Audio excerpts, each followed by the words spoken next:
Graça e paz, irmãos. Vamos abrir a palavra do Senhor lá em Tiago, capítulo 1.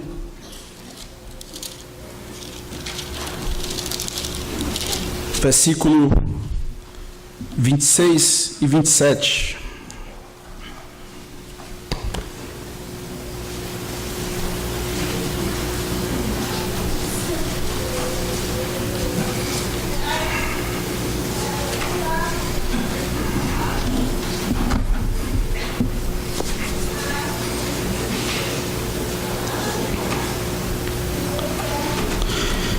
Tiago, capítulo 1, versículo 26 e 27, diz assim a palavra do nosso Deus.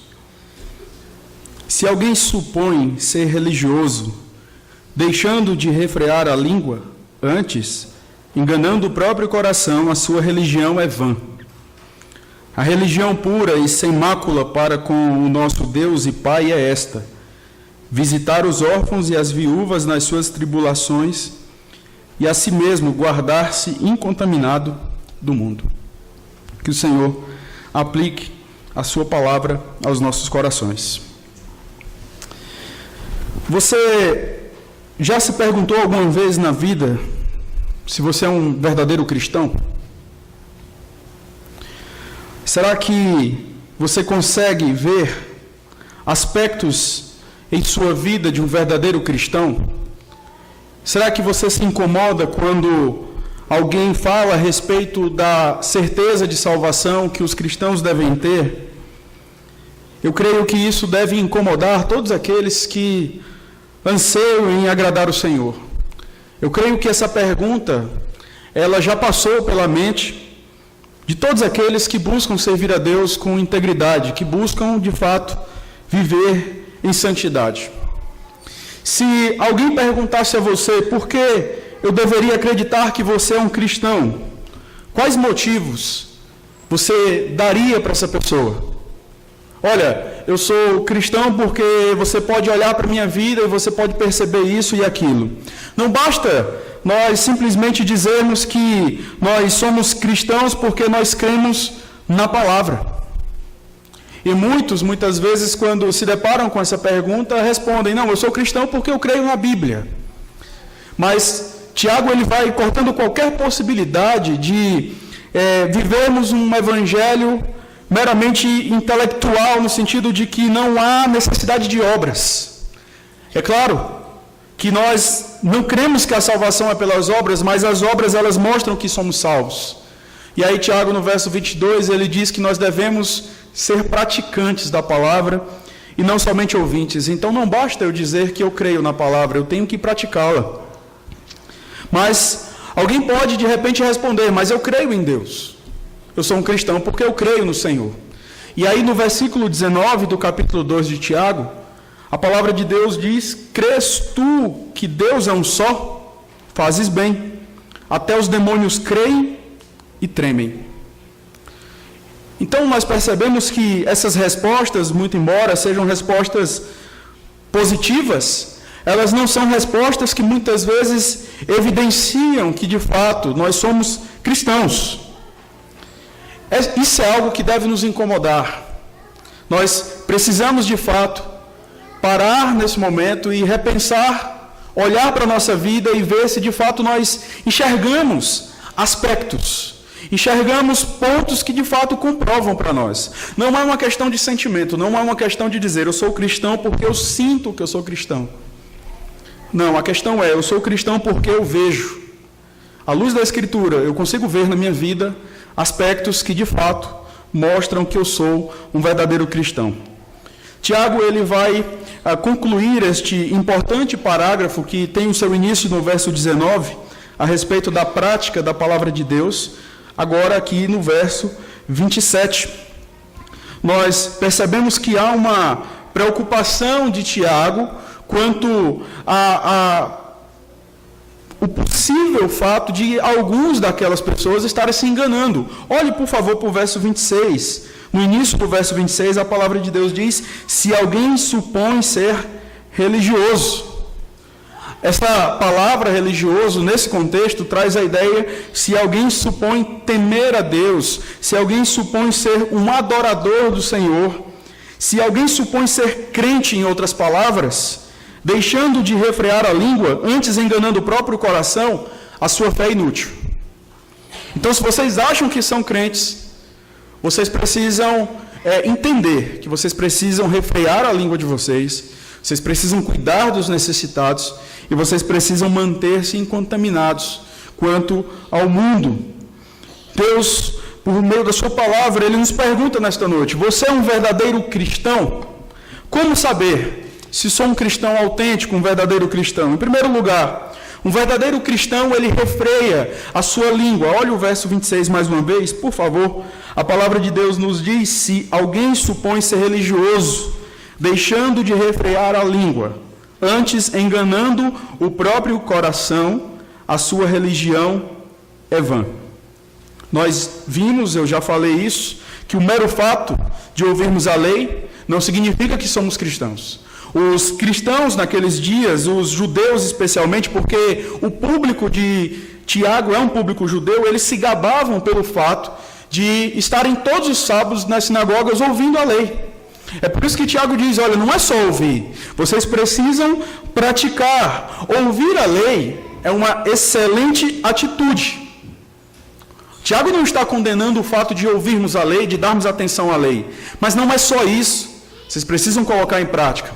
Colocar em prática a palavra de Deus é excelente. Estarmos envolvidos com a igreja, prestarmos culto a Deus, sermos zelosos quanto aos aspectos do culto, quanto àquilo que nós vamos ensinar, todas estas coisas são excelentes, são importantes, mas Tiago, ele meio que vai, digamos assim, afunilar um pouco mais a questão e dizer: olha, se vocês acham que praticam a palavra de Deus, vocês precisam saber que praticar a palavra de Deus é não falar mal dos outros, é refrear a língua, é saber usar a língua para a glória de Deus, é cuidar dos pobres, é atender aqueles que estão necessitados e se manterem contaminados quanto ao mundo. Tiago diz que se engana aquele que de repente acha: mas eu sou zeloso, eu pratico, mas não refreia a língua. Tiago diz que se engana. Nós precisamos entender que o que Tiago está nos dizendo é que nós precisamos especificamente cuidar do nosso coração. A palavra de Deus nos diz lá em Mateus 12, versículo 34: raça de víboras, como podeis falar coisas boas sendo maus? Porque a boca fala do que está cheio o coração. Não é uma questão meramente de refrear a língua e não cuidar do coração. Por quê? Porque a boca fala do que o coração está cheio. As nossas palavras, elas evidenciam o nosso grau de comprometimento com Deus. Como nós usamos as nossas palavras, as nossas conversas, a forma como nós falamos uns dos outros, isso reflete se de fato nós somos piedosos ou não. É uma questão muito prática, é uma questão muito objetiva. Não é uma questão de repente, levantarmos a voz e dizermos: nós somos calvinistas, nós somos reformados, mas se nós falamos mal uns dos outros, se nós não refreamos a nossa língua, a nossa religião, ela, além de ser inútil, nós estamos nos enganando. Nós estamos, de repente, achando que somos cristãos, porque, de repente, concordamos com um corpo doutrinário, mas não nos importamos com aquilo que nós falamos. Tiago parece estar muito preocupado com essa questão de como os seus leitores estavam usando a sua língua. Você vai perceber no verso 13 do capítulo 1, ele meio que introduz este assunto, quando ele diz: ninguém ao ser tentado diga. Em outras palavras, tome muito cuidado com o que vocês falam. E a ideia é: ninguém diga que é tentado por Deus. No verso 19, ainda do capítulo 1, sabeis estas coisas, meus amados irmãos. Todo homem, pois, seja pronto para ouvir, tardio para falar, tardio para se irar. No capítulo 3, do versículo 1 até o versículo 12, Tiago ele vai trazer uma exposição mais detalhada sobre como deve ser o uso da língua. Especialmente no verso 9 e verso 10, Tiago ele diz: com ela bendizemos ao Senhor e Pai, também com ela amaldiçoamos os homens, feitos à semelhança de Deus, De uma só boca procede bênção e maldição. Meus irmãos, não é conveniente que estas coisas sejam assim. Os judeus, eles eram extremamente religiosos. Eles eram extremamente focados nas questões voltadas para Deus. Mas isso podia enganá-los pelo fato de que a prática deles era contrária. Não adiantava eles estarem de repente na reunião de doutrina, na quarta, na reunião de oração, na sexta, na EBD, no domingo de manhã, no culto solene à noite, se eles não estavam se importando como eles usavam aquilo que eles diziam, se isso era para a glória de Deus. No capítulo 4, no versículo 11, versículo 12, Tiago, ele fala de uma maneira mais enfática: não faleis mal uns dos outros. Então, há uma preocupação de Tiago, e ele inicia o verso 26 dizendo, se alguém supõe ser religioso, deixando de refrear a língua. Essa palavra refrear, ela significa alguém que doma um cavalo com rédeas curtas. Essa é a ideia. Quando você vai para o capítulo 3, versículo 3, o verbo é o mesmo. Quando ele diz, ora, se pomos freio na boca dos cavalos para nos obedecerem, também lhes dirigimos o corpo inteiro, fazendo uma referência em relação à questão da língua. Em outras palavras, se alguém supõe ser religioso, deixando de cuidar da sua língua, controlar a sua língua com rédeas curtas, essa pessoa, com certeza, está se enganando, e a sua religião ela é inútil. Augustus Nicodemos, comentando este trecho, ele diz que o argumento é simples. Se a religião de alguém não é suficiente para refrear a língua, não é suficiente para mais nada, sendo, portanto, inútil. Se nós fizermos uma breve retrospectiva, nós perceberemos que Tiago, em outras palavras, ele está fechando qualquer possibilidade para um cristianismo hipócrita, baseado, de repente, num falso zelo que não se importa com o próximo. Calvino, ele comentando esse trecho, ele diz algo muito importante, muito interessante, eu queria trazer para vocês. Ele diz que aquele que não é adúltero, nem ladrão, nem ébrio, mas, ao contrário disso, aparenta brilhantismo com alguma demonstração de santidade e passa a difamar os outros, e isto sob a alegação de zelo, na realidade fará isso pelo desejo de caluniar.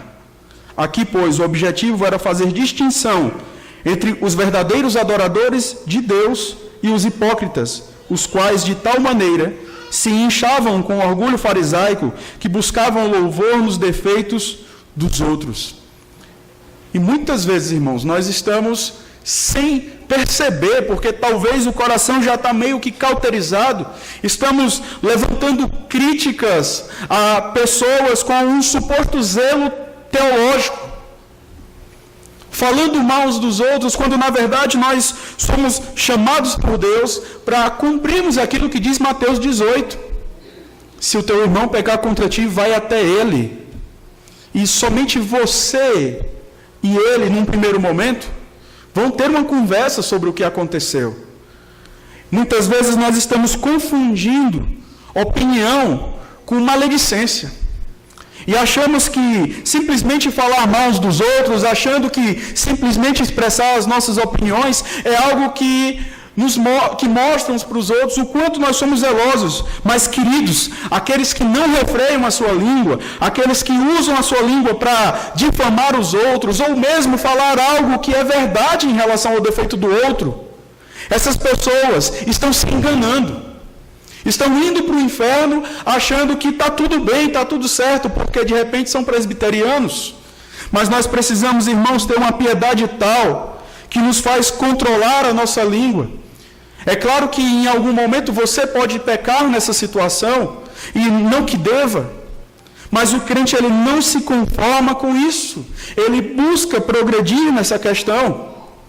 Observe, não é só uma questão de difamação. Às vezes você vai falar algo que é certo, mas se o procedimento é errado, isso é maledicência. Alguém fez algo? Vai até ele, conversa com ele. Mas não fazemos isso. Na primeira oportunidade que nós temos, nós convidamos de repente aquelas 3 pessoas, aquelas 2 pessoas que concordam conosco, e ali nós destruímos o nosso irmão. A palavra de Deus diz que tal pessoa está se enganando. Esse evangelho não é o evangelho das Escrituras. E acontecia muito isso no contexto de Tiago, pelo que nos mostram os comentaristas, quando aqueles judeus, eles se achavam melhores do que os outros, eles se achavam mais zelosos, eles se achavam aqueles que perseveravam, os maduros na fé, e eles detonavam uns aos outros. Tiago diz que essas pessoas estão se enganando, e aqui nós entramos nos resultados. Tiago ele chega a duas constatações aqui. Ele percebe que se alguém não refreia a língua, em primeiro lugar, essa pessoa está enganando o próprio coração. E nós temos um coração enganoso. Jeremias 17, versículo 9, fala que enganoso é o coração, mais do que todas as coisas, e desesperadamente corrupto, quem o conhecerá? A questão aqui, conforme já disse, não é sou cristão porque sinto, mas sou cristão porque de fato eu percebo evidências na minha vida, e uma dessas evidências é: eu não falo mal. Se eu tenho alguma coisa para falar, eu vou até o irmão e falo com ele. E aí nós percebemos Provérbios 14, 12, dizendo que há caminho que ao homem parece direito, mas ao cabo dá em caminhos de morte.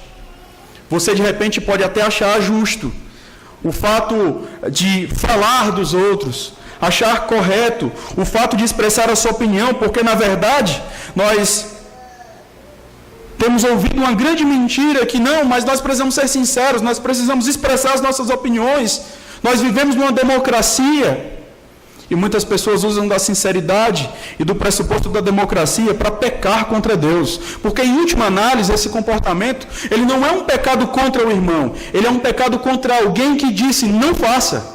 Quando nós fazemos isso, nós estamos dizendo para Deus: não importa o que o Senhor disse, eu vou expressar a minha opinião, eu vou agir de acordo com a ira do meu coração. E, em última instância, nós não estamos pecando só contra o irmão, nós estamos pecando contra Deus, e não estamos nos apercebendo disso. De repente, alguém acreditou que era cristão porque simplesmente concordou com o sistema doutrinário, porque nunca traiu a esposa, porque sempre se comportou de acordo com os padrões da igreja, de modo que externamente ninguém nunca teria algo a dizer contra ela. São coisas justas, são coisas que nós devemos fazer. Mas de repente tal pessoa era implacável nas críticas feitas aos outros e fazendo isso levianamente às escondidas. Pensou que se livraria da ira de Deus. Mas o que é interessante perceber é que Deus conhece aqueles que verdadeiramente são seus. Nós precisamos, irmãos, atentar para essa questão. Porque a segunda constatação que Tiago chega é que não só enganamos o nosso coração, como nós temos uma religião falsa, ou seja, um falso cristianismo, uma religião vazia.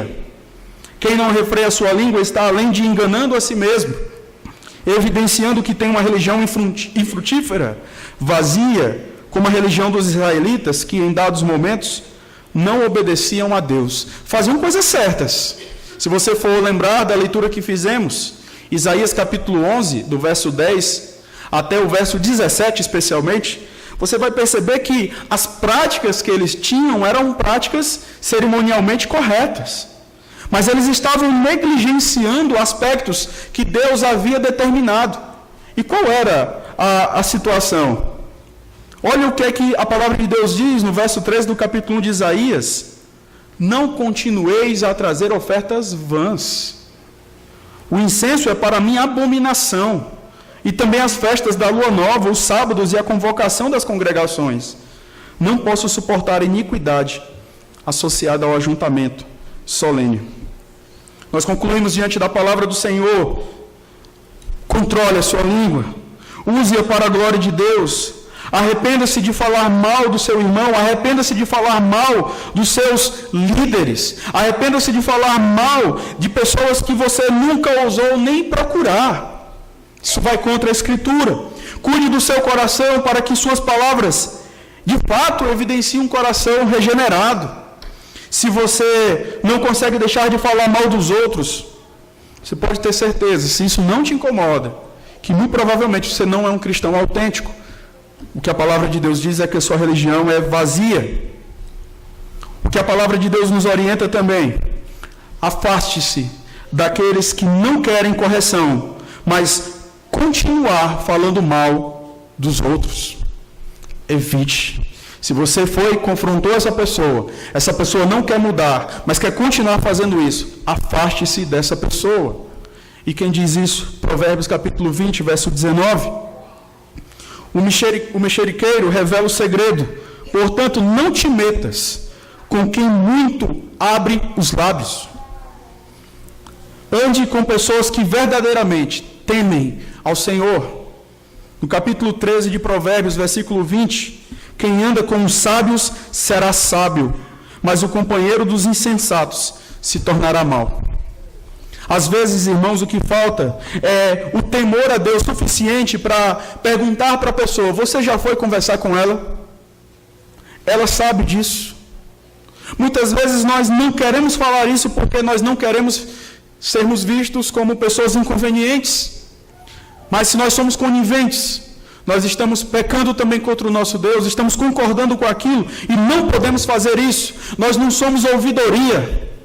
Só existe um que eu conheço, é o próprio Deus. Quando nós levamos a questão em oração, em outras palavras, nós temos que cumprir o que Deus determina na sua palavra. Se Deus mandou você ir até o seu irmão, não tem essa de, eu vou orar, pastor, para saber se é vontade de Deus. Isso é ignorância. A palavra de Deus diz que você deve ir. E se eu devo ir, eu não tenho que orar. Eu não tenho que orar para saber se é vontade de Deus. É vontade de Deus. O irmão pecou contra você, existe alguma dúvida quanto ao caráter do irmão? Então vai até ele.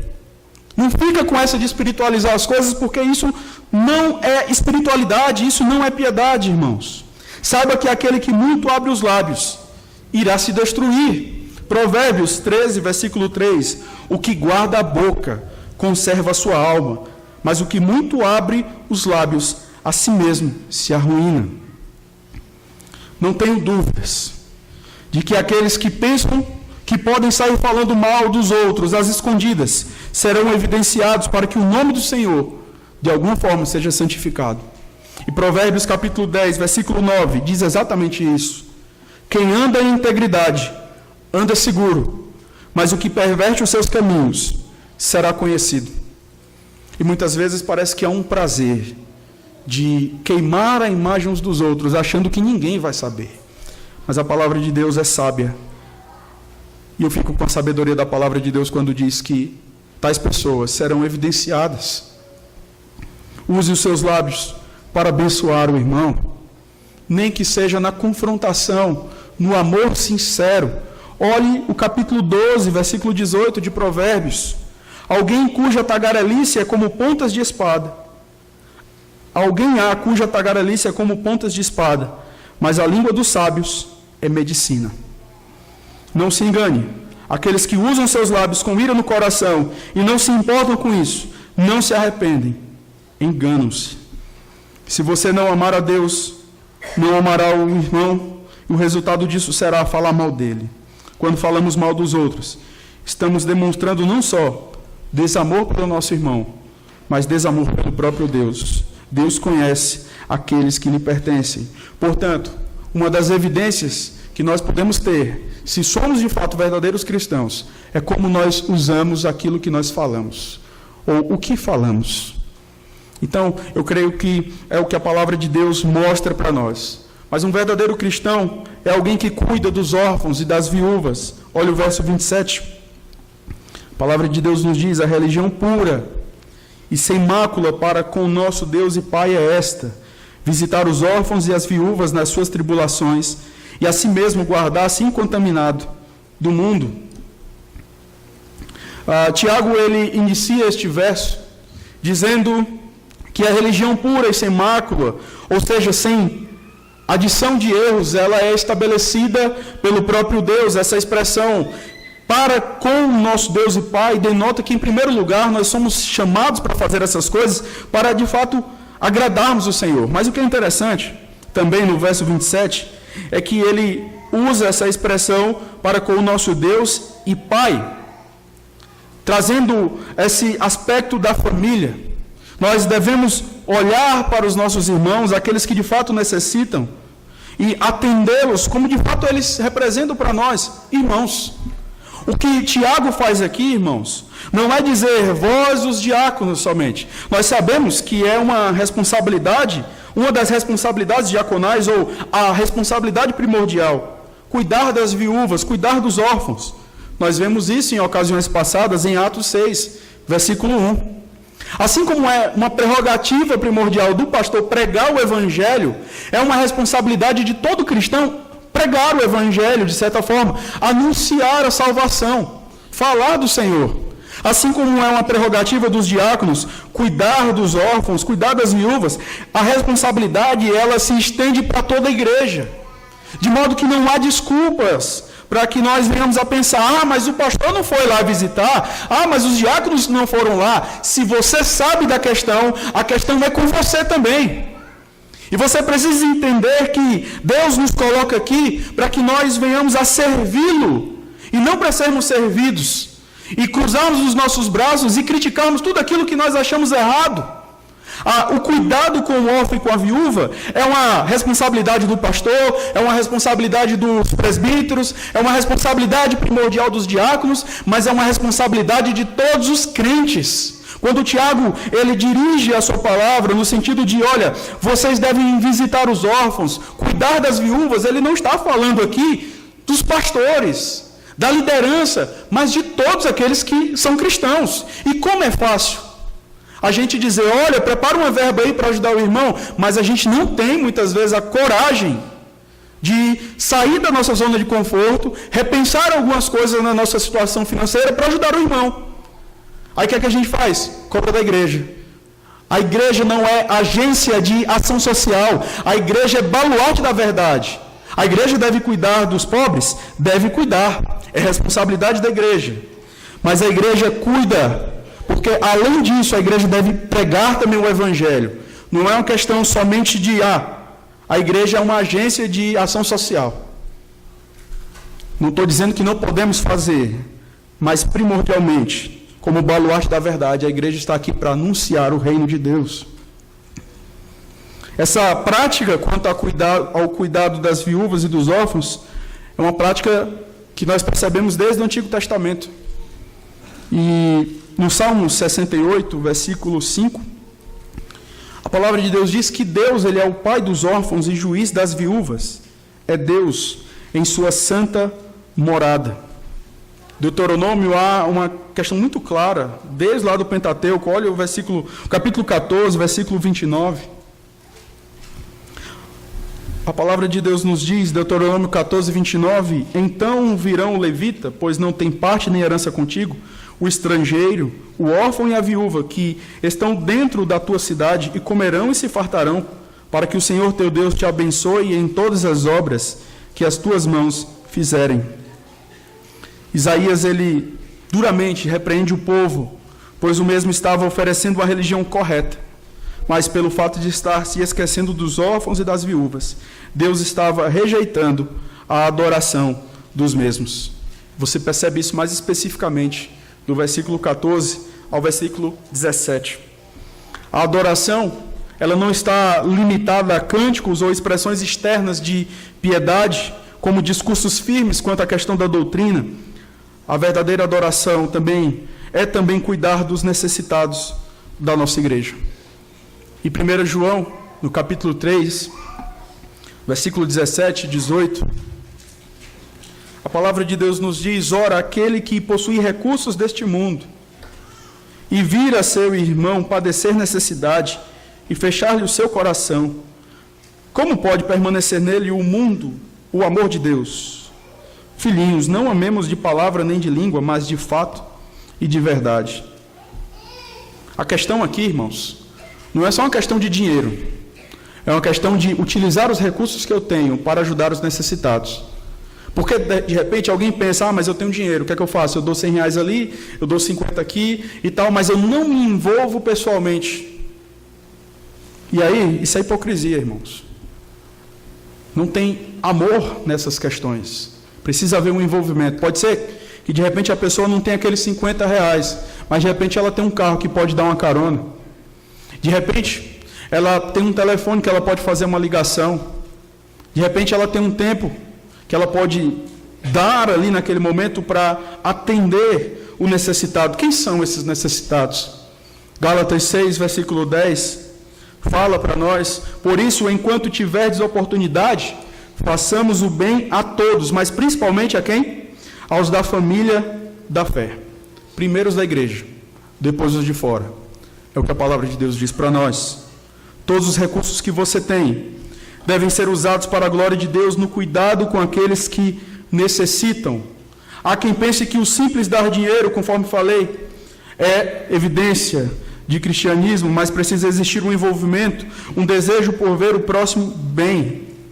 E o que é interessante a gente perceber nessa questão é que essas pessoas que Tiago estava dizendo, olha, atentem para as pessoas necessitadas, elas estavam passando necessidade também.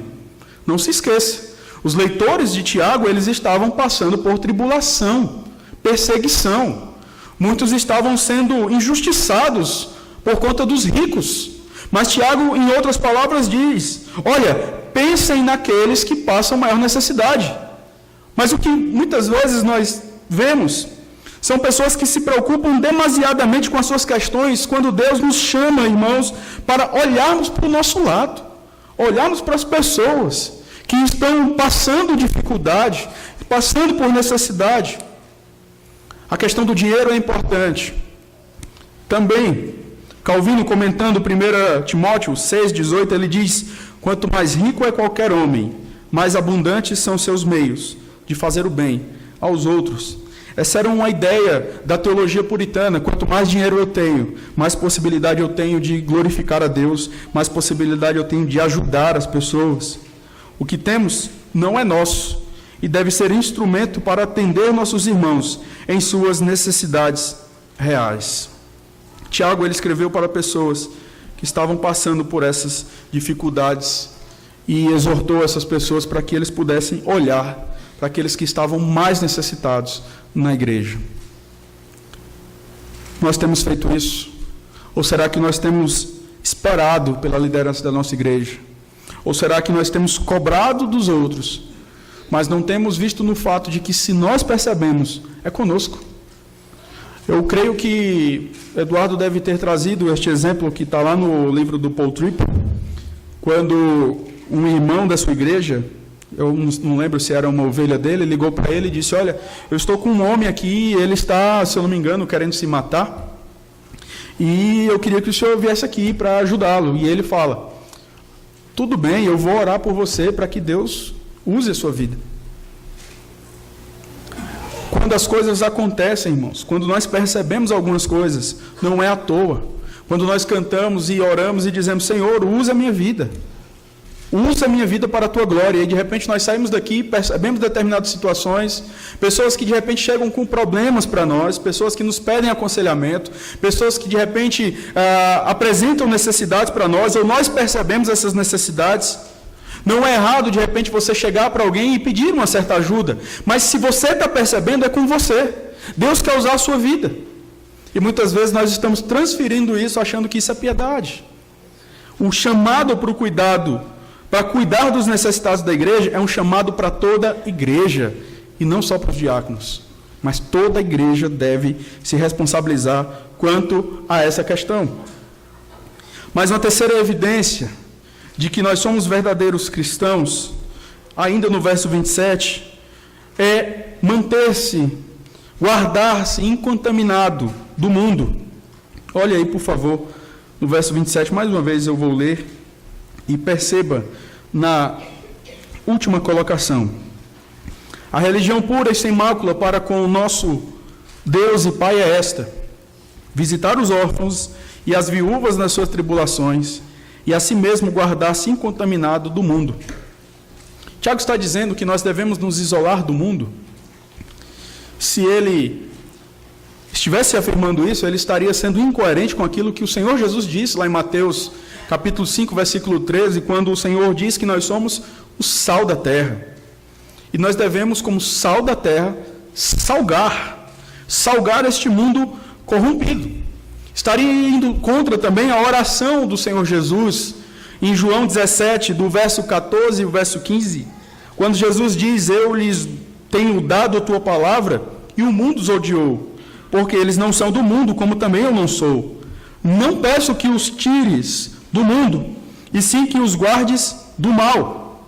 Então, Tiago não está falando de nos enclausurarmos e vivermos evitando o mundo, como de repente no período do monarquicismo, onde as pessoas achavam, eu preciso fugir do mundo, eu não tenho que me contaminar com o mundo. O que é que eu vou fazer?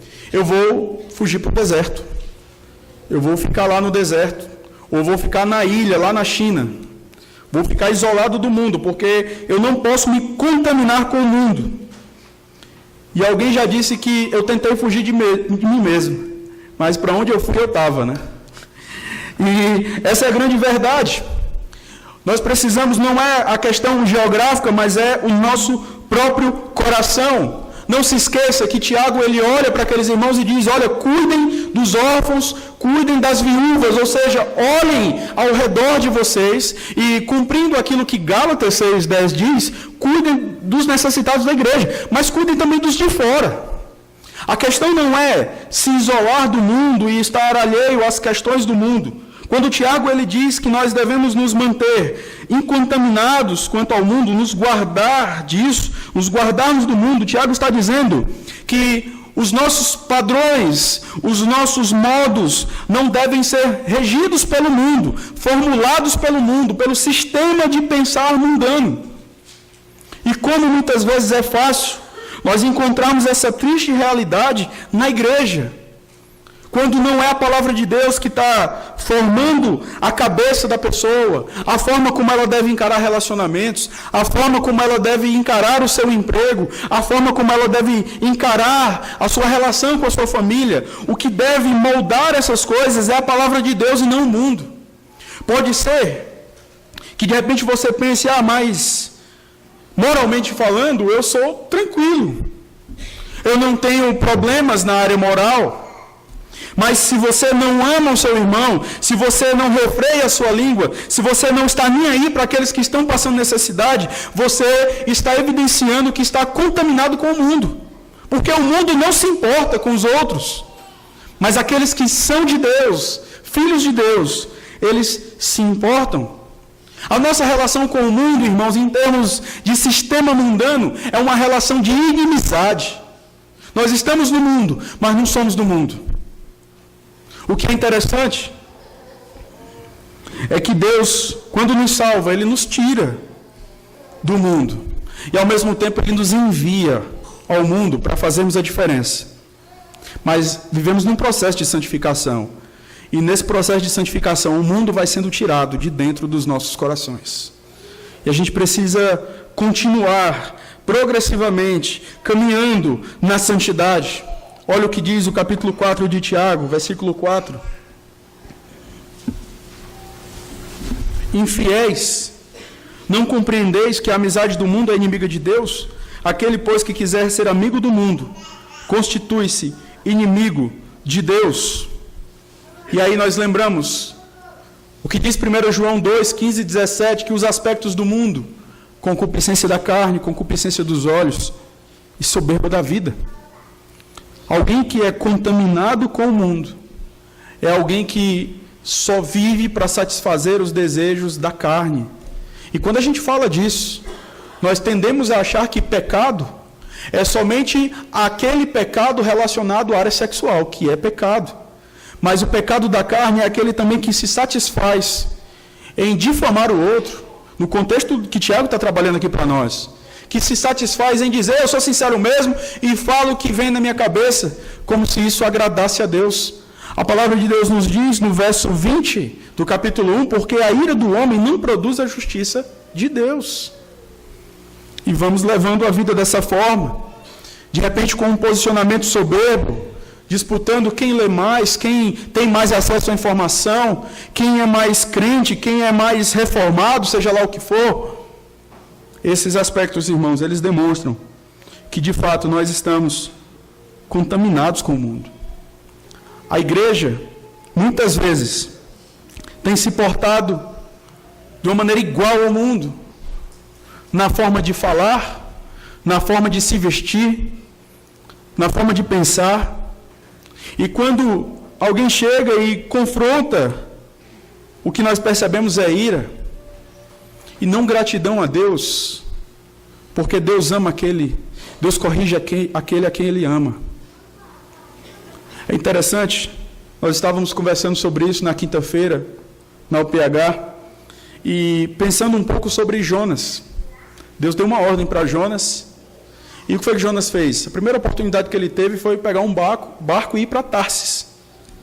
Deus, que é soberano, simplesmente porque se importava com Jonas no sentido de que Jonas era seu, Deus então providencia um grande peixe para que traga Jonas, para que Jonas faça tão somente a vontade de Deus. Quando eu olho para Romanos capítulo 1, eu percebo que uma das manifestações da ira de Deus é entregar o homem a si mesmo. Faça o que quiser. Haja de acordo com o seu coração. Não existe demonstração maior de ira do que um pai chegar para um filho e dizer: faça o que você quer, meu filho. Você deseja o quê? Quais são os seus gostos? Papai vai fazer tudo o que você quer. O que é interessante, voltando para a história de Jonas, é que muitas pessoas, quando ouvem a vontade de Deus, elas estão pegando um barquinho e estão indo para Tarsis. E muitas estão chegando lá e achando que Deus não está nem aí. E o que eu quero dizer para você é que se você está chegando em Tarsis, é porque de repente Deus não se importa com você. Se tudo está bem na sua vida, pelos relacionamentos que você tem adquirido, pelas coisas que você tem feito, e você está chegando em Tarsis com seu barquinho, achando que está tudo bem, Deus não fez nada comigo, pode ter certeza, Deus não se importa com você. Porque aqueles que Deus se importa, Deus manda um grande peixe e nos faz engolir o nosso desejo, para que a gente faça a vontade dEle. Tem muita gente chegando em Tarsis achando que é crente e está sendo abençoado por Deus. Mas se está chegando lá, é porque provavelmente Deus não se importa com você, porque Deus está irado com você. Então, irmãos, nós precisamos pensar sobre a nossa vida. Somos cristãos? De fato, nós conseguimos enxergar nas nossas vidas a evidência de que Deus, Ele habita em nós. Diante do terceiro ponto que nós vimos aqui, rejeite o pecado em sua vida. Não se conforme até ter plena convicção de que suas ações refletem a vontade de Deus. A ideia do refrear a língua e falar aquilo que é justo, a ideia do cuidar dos necessitados, é nada mais nada menos do que refletir o próprio Deus. Ele é o pai dos órfãos e das viúvas. Quando nós cuidamos dos outros, nós estamos imitando a Deus, porque Ele cuida. Rejeite falar mal dos outros. Rejeite refletir o sistema mundano de relacionamentos. Rejeite o egoísmo, pense no outro. Rejeite dar ouvidos aos seus sentimentos em detrimento da vontade de Deus. Rejeite qualquer tipo de idolatria. Peça a Deus que lhe dê um coração puro, disposto a obedecê-lo e amá-lo. Mortifique o pecado. Você quer saber se você é um crente? Você quer saber se de fato a sua fé ela é uma fé verdadeira? Você fala mal dos outros? Você se importa com aqueles que têm necessidade? A sua forma de pensar, a sua forma de agir, ela é moldada por Deus? A sua agenda, ela é feita de acordo com a vontade de Deus?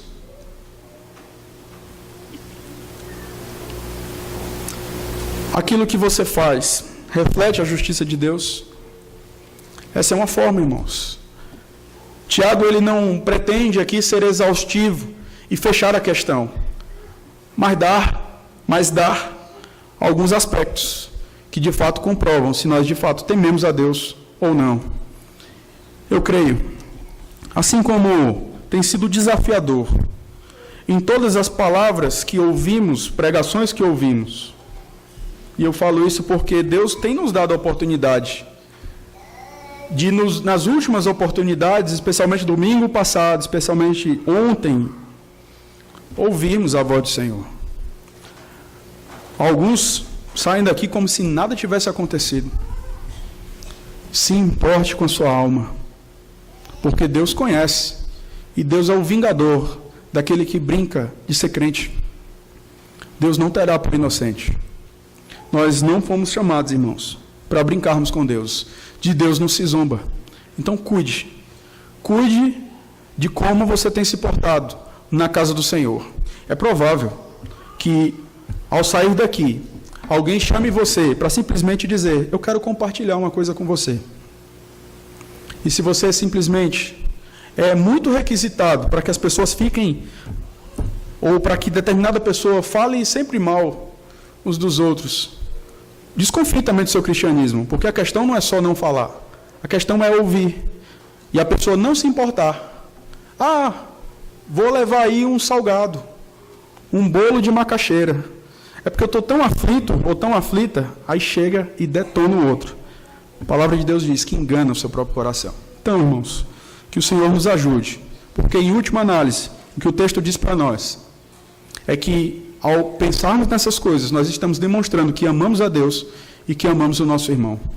Então, que Deus nos ajude a refletir sobre isso, e que Deus cuide de nós, para que possamos aplicar a sua palavra aos nossos corações, que possamos nos pastorear nesse sentido.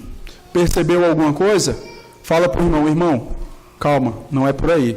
Você já procurou o irmão? Faça isso. De repente isso vai custar algumas programações para você, alguns churrascos a menos, alguns jantares a menos, mas o que importa, se você está fazendo a vontade de Deus, faça a vontade de Deus, ainda que 50 não se importem mais e falem mal de você. Deus é o vingador, Ele conhece aqueles que pertencem. Nós fomos chamados para fazer a vontade de Deus. Há alguma dificuldade? Vá até a pessoa. O que muitas vezes nós ouvimos é que parece que é uma tradição restrita a um povo. Ah, mas é porque esse povo é de tal região. Ah, porque... Eu não quero saber. O que a palavra de Deus diz para mim e para você é que diante do Evangelho não existe cearense, não existe mineiro, não existe paulista, não existe carioca. Diante do Evangelho existe um povo. E um povo que imita o seu Senhor. Então não existe regionalismo no Evangelho. Existe pecado. E é isso que a gente precisa tratar. Que Deus nos abençoe e nos ajude no nome de Jesus. Vamos orar.